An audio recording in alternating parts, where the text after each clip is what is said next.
വരുന്നത് ഇങ്ങോട്ട് ബന്ധം മുറിച്ചവനോട് അങ്ങോട്ട് ബന്ധം പുലർത്തുക, അതല്ലേ ചേർക്കൽ, ശരിയായ ചേർക്കൽ. അതെന്താണോ നിന്റെ കുടുംബത്തിൽ മുമ്പേ നടന്നു വരുന്ന പരസ്പരം നിങ്ങൾക്ക് തമ്മിലുള്ള നേരെയുള്ള ബന്ധം എന്താണോ ആ ബന്ധം പാലിച്ചുകൊണ്ട് നീ ജീവിക്കുക. അതാണ് കുടുംബബന്ധം ചേർക്കൽ. ഒരുപക്ഷെ അവൻ നിന്നോട് തെറ്റ് ചെയ്തിട്ടുണ്ടാകാം, അത് മാപ്പ് കൊടുത്തുകൂടെ നിനക്ക്?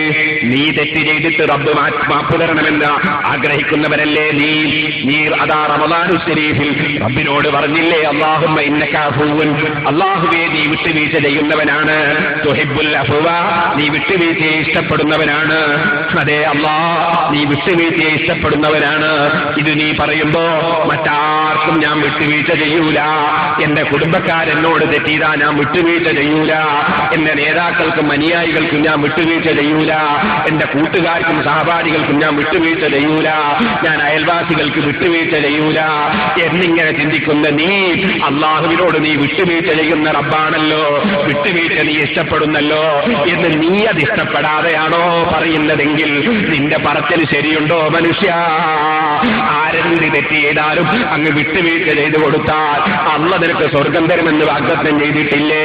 ഉഇദ്ദത്തിൽ മുത്തഖീൻ, സ്വർഗം മുത്തഖീങ്ങൾക്ക് തയ്യാർ ചെയ്യപ്പെട്ടതാണ്. അല്ലദീന യുൻഫിഖൂന ഫിസ്സറാഇ വല്ലറാഇ വൽകാദിമീനൽ ഗൈള വൽആഫീന അനിന്നാസ്. അല്ലാഹു പറഞ്ഞത് കണ്ടില്ലേ? സന്തോഷമുള്ള സമയത്തും ചെലവഴിക്കുന്നവർ, വിഷമമുള്ള സമയത്തും ചെലവഴിക്കുന്നവർ, അതേ അങ്ങനെയുള്ള മുത്തഖീകൾക്കുള്ളതാണ് സ്വർഗം. പിന്നെയും അല്ലാഹു പറഞ്ഞു, വെറുപ്പ് പിടിച്ചാൽ ആ വെറുപ്പ് പ്രകടിപ്പിക്കാത്തവർക്കുള്ളതാണ് സ്വർഗം.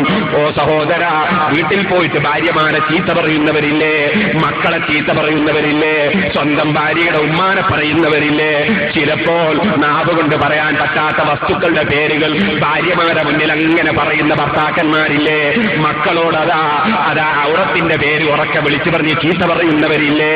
എന്തേ എത്ര വെറുപ്പ് പിടിച്ചാലും നിന്റെ ശരീരത്തെ നിനക്കൊന്ന് നിയന്ത്രിച്ചുകൂടെ? നിന്റെ നാവിനെ നിനക്കൊന്ന് നിയന്ത്രിച്ചുകൂടെ?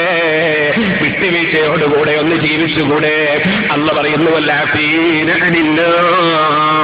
വെറുപ്പ് പിടിക്കുന്ന സമയത്ത് അതിനെ വിഴുങ്ങിക്കളയുന്നവർക്കാണ് സ്വർഗം.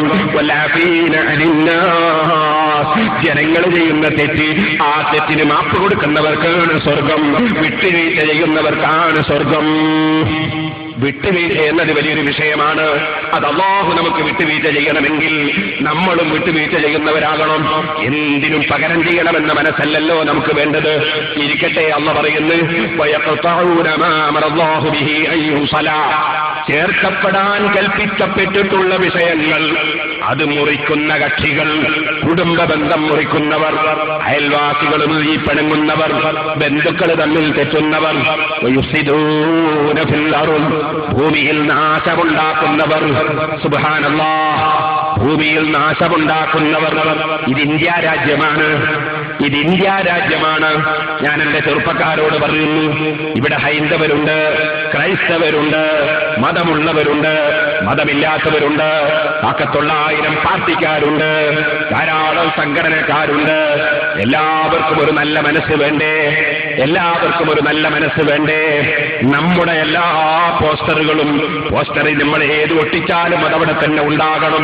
മറ്റുള്ളവരുടെ പോസ്റ്ററുകളെല്ലാം പറിച്ചെറിയണം. അല്ലേ? അങ്ങനെ ചിന്തിക്കുന്ന കുടുങ്ങിയ ചിന്താഗതിക്കാരില്ലേ? അവനവന്റെ പാർട്ടിക്കാർ എഴുതിയത് നിലനിൽക്കണം, മറ്റുള്ള പാർട്ടിക്കാരുടേതെല്ലാം മാറ്റി കളയണം. വേറെയുള്ള എല്ലാ സംഘടനക്കാരുടേതും നശിപ്പിച്ചു കളയണം, മറ്റുള്ളവരെല്ലാം നശിച്ചു കാണണം. ഇങ്ങനത്തെ തീവ്രവാദ ചിന്തയുള്ളവരില്ലേ? കുടുങ്ങിയ ചിന്തയുള്ളവരില്ലേ? അതേ അല്ലാഹു പറഞ്ഞില്ലേ, ഭൂമിയിൽ നാശമുണ്ടാക്കുന്നവർ. ചോദിക്കട്ടെ, സ്വതന്ത്രമായ ഇന്ത്യ രാജ്യത്ത് ഏത് മതക്കാരനും അവന്റെ മതമനുസരിച്ച് ജീവിക്കാനുള്ള സ്വാതന്ത്ര്യമില്ലേ? ഏത് പാർട്ടിക്കാരനും അവന്റെ പാർട്ടിയുടെ ആശയങ്ങൾ പറയാൻ സ്വാതന്ത്ര്യമില്ലേ? ഏത് കക്ഷികൾക്കും അവന്റെ പ്രസംഗത്തിന്റെയും അവന്റെ ആശയത്തിന്റെയും പ്രചരണത്തിന് സ്വാതന്ത്ര്യമില്ലേ? അവിടെ സ്വാതന്ത്ര്യം ഹരിക്കുന്നവരില്ലേ? ചോദ്യം ചെയ്യുന്നവരില്ലേ? അതേ മറ്റുള്ളവന്റെ പോസ്റ്റർ പറിച്ചു കീറുന്നവരില്ലേ? ബാനർ നശിപ്പിക്കുന്നവരില്ലേ? ബോർഡ് നശിപ്പിക്കുന്നവരില്ലേ? ഭൂമിയിലെ നാശങ്ങൾ ഉണ്ടാക്കുന്നവരില്ലേ? ഭൂമിയിൽ എന്ത് നാശം നീ വിതച്ചാലും ശരി, പരസ്പരം തെറ്റിദ്ധാരണ ഉണ്ടാക്കുന്ന നാശങ്ങൾ, പരസ്പരം തമ്മിൽ തെറ്റിക്കുന്ന നാശങ്ങൾ, പരസ്പരം ചീത്ത പറയാൻ കാരണമാകുന്ന നാശങ്ങൾ, പരസ്പരം അകലാൻ കാരണമാകുന്ന നാശങ്ങൾ, പരസ്പരം തല്ലുണ്ടാക്കാൻ കാരണമാകുന്ന നാശങ്ങൾ, പരസ്പരം പോലീസ് സ്റ്റേഷനിൽ പോകാൻ കാരണമാകുന്ന